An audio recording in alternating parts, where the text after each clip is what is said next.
Welcome to Emily's garden, come on out today. Welcome to Emily's garden, just a snap away.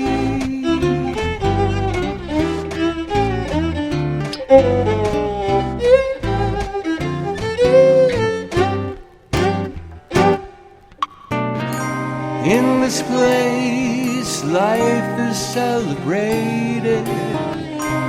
It's the place where dreams are cultivated. Welcome to Emily's garden, just a snap away. This is a buddleia, and it's probably the most popular because you do see the butterflies feeding on it when they're in that stage of being a butterfly, because they're attracted to the nectar in the plant. However, you need to have also host plants, which may not be very pretty in your yard, because that's when the caterpillar in their first stage has to have something to eat. Guess what? They're going to eat that plant. It's not going to be so pretty. All you have to do is plan your landscape so that you have at least those two plants and some water, good sunlight. I started raising butterflies quite a number of years ago when I met a woman named Madeline Champagne. I call her the butterfly lady. She did a seminar for me, again, quite a number of years ago, and she really inspired me to raise my own butterflies, and I've been doing it ever since, primarily monarchs. I called Madeline, and she invited me over to her yard, and I saw firsthand what a real butterfly garden in nature's truest form looks like. She has a field of wildflowers in her front yard. Your yard doesn't have to be manicured. It doesn't have to be perfectly landscaped. You just have to provide the plants. We took some footage of that little visit, and I'd like to share that with you in just a second. And we'll talk more about the wonderful world of butterfly gardens and butterflies in your garden. See you in a minute. This is Madeline's front yard, which I think is just fabulous. A lot of the birds have not manicured. It's great. Not very manicured. You must come out here often and get little surprises. We just had a little visitor a minute ago. A beautiful banded hair streak butterfly. Yeah. What are your favorites, or do you have a favorite? Oh my goodness. Now this is a milkweed beetle. Yep. There's two different kinds of milkweed beetles. One is a lot bigger and rounder. And then this is, there's a number of things that live on milkweed. Another really neat thing, I don't know if you've ever seen it, is the milkweed tussock moth, which is a tufted kind of a caterpillar. I don't believe I have. And that you find on milkweed. It's going to like you. Does like me. Bugs like me. The thing about butterflies is it's amazing what people don't know. I mean, a lot of people, they sort of forgot, maybe they learned once, but don't really remember that a butterfly comes from a caterpillar. And to me, and to people, the butterfly is the thing, the purpose. Right. And it's like, it's just a stage. Right. Caterpillars are just That's right. the same thing. I mean, They're beautiful. I'm not sure I have a favorite butterfly because they're all just so special. And how did you get started with this? I got started, I've always liked nature, but then I got started when I brought some milkweed in with monarch eggs on it. And once the eggs were gone, I was very surprised to have such a hard time finding the caterpillars. But they are teeny when they come out. And I was so amazed that these teeny little things might survive in the wild that I started rescuing them. And I've been doing that ever since. You certainly inspired me. Oh, I mean, great. I've been doing this now for the last 10 or 15 years. I've only centered on monarchs. So I'm thrilled that you're going to teach me today about the Cecropia moth. Cecropia moth. Yep. And then also I can show you some a black swallowtail caterpillar, which is absolutely beautiful. I found them in my bronze fennel. And I have some American lady caterpillars, so there's a bunch of different things. I'm looking around at all the beautiful plants that you have here, and each one of them will attract, they'll either be a host plant or a nectar plant. Right. Something that would be conducive to the butterflies. Yeah. I occasionally have plants that have nothing to do with butterflies just because they're pretty. But most of them are either host plant or the nectar flowers. I I admire what you've done with your life. Madeline also goes to schools. I know that you go to Audubon quite often and do different programs in garden shops, but you pretty much teach all about the butterfly so that we can nurture the Well, life and my cycle. big thing is bringing monarchs to classrooms in the fall, because it's very exciting for the children to watch the caterpillars develop, and then the September monarchs are the ones that fly to Mexico. So when the children release their butterflies and know that it's going to try to fly to Mexico, it's really very exciting. Now I just wanted to point out, because there is some sound in the background, and I've noticed that when we film sometimes it's a problem, but in this case I think it's great, because I want you to see that we are in a normal little area of Foxborough where Madeline lives. In her front yard it looks like we're out on a nature's path, but you can hear the cars going by. It's great. Right there, yeah. So you've made your little paradise right here. Yes, yep. I have a great surprise for you today. See you in a minute. I raise butterflies in the summertime, primarily monarchs, and I had one emerge just this morning. So I have the opportunity to show you what they look like when they first come out of their chrysalis. What I do is take a tank. This is an aquarium that I just got in a yard sale for $1. I had a screen made for the top of it, as you can see, because of course you have to have air. And in raising butterflies, I have the opportunity to go out. I find milkweed. Milkweed is in full flower right now. The eggs collect on the bottom, generally, of the underside of the leaf. I take the eggs home. I use a magnifying glass to find them because they are very, very small. And then all I need to do is to put them into my tank, my little atrium, and I use little water tubes to supply the host plant. Now, the monarchs primarily use milkweed as their host plant. In other words, this is the plant that they need to come to fruition. They eat this as a little caterpillar. They grow larger, larger, larger, until one day they climb up and go into what's called a J stage. They'll spin themselves into a chrysalis form, which is basically what you know as a cocoon, and they're really quite lovely at that stage too.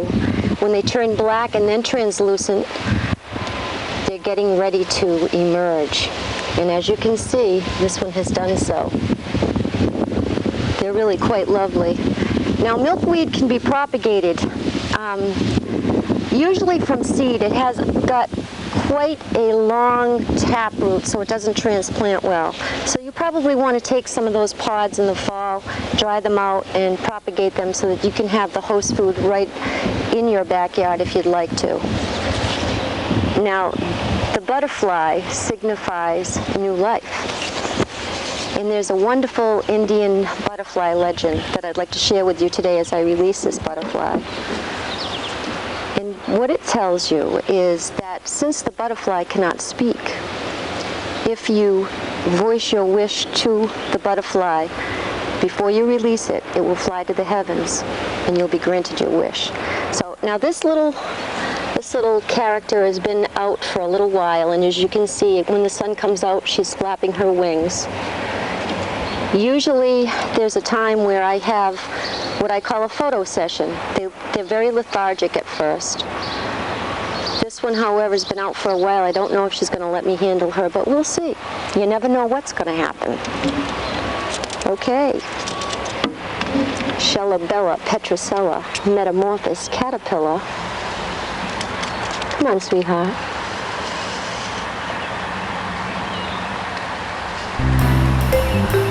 Now you can see that I'm not really touching her. I'm waiting for her to climb onto me. All right. That's it, love. She may just fly away. Maybe she's not quite ready. There we are. There we are.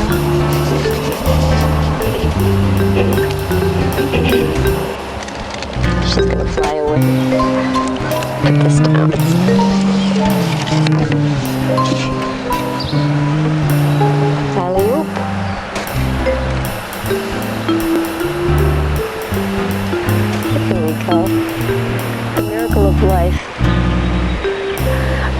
day. Before we end the show, I wanted to go over a couple of ideas that I had to help you with your venture for raising your own butterflies. You saw that I used an aquarium at one point, and that's what this is. It has a screen top. I also found that when I go traveling, I actually put this in my truck.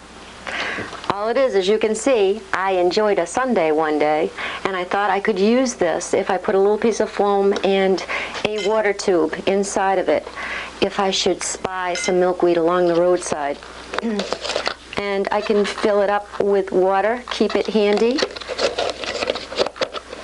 and seize the moment at any given time. The other thing that I have done, and actually Madeline showed me how to do this as well. She, a number of years ago, instructed her students, I of which was one, to make some portable atriums. She used computer paper boxes. Well, times have changed, and I thought of a number of different boxes that you could also utilize. You know what this is? It is just a pound cake box. I do have the need for that every now and again. I have a sweet tooth. And I'm going to show you how I did that. Basically, I just take the inside of this is already cut out for me, a little bit fancy, and you would add some screen to it. You'd also, like I did, cut the back with an X-Acto. And the top you have to take off very gingerly so that you won't tear it. Now what I did, if you'll notice, this box is covered with something that almost looks like leather. All it is masking tape. I used to do this with the kids when they were little. So I started to do some. You just tear off masking tape, like so, and you overlap it. A little close-up of this.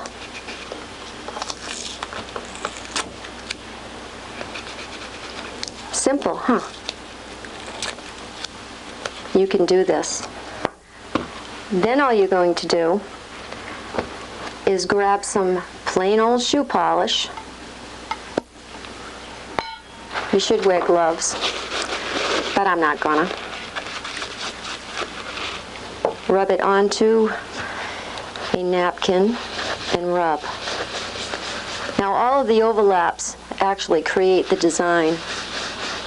And I generally don't wipe it off because I like that deep color within the creases. It really does give the appearance of leather.